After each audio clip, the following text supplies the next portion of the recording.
was a pretty bad one. In fact, the worst since the major earthquake and tsunami 4 weeks ago today. Here in Tokyo last night, the building shook maybe for 30 seconds or a minute, which is quite an amount of time. People tend to be accustomed to these things. In fact, many of them here get warnings on their mobile phones before earthquakes.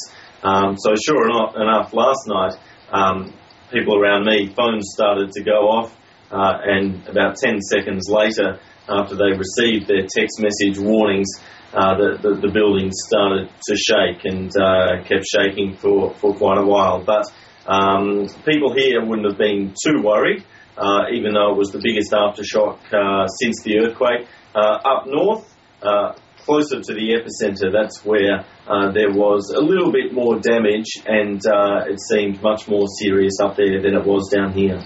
More damage on the northeast coast, but I wonder, officials have said there's been no further damage to the Fukushima power plant. Is that what you've heard?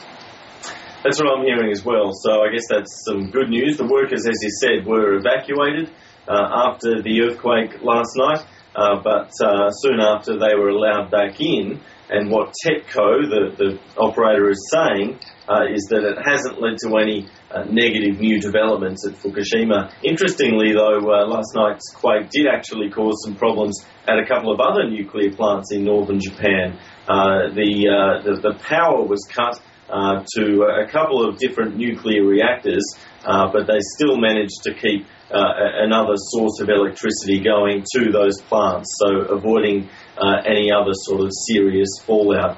For the people of the northern Japan, though, power blackouts were pretty common after this quake, making life just that little bit more difficult.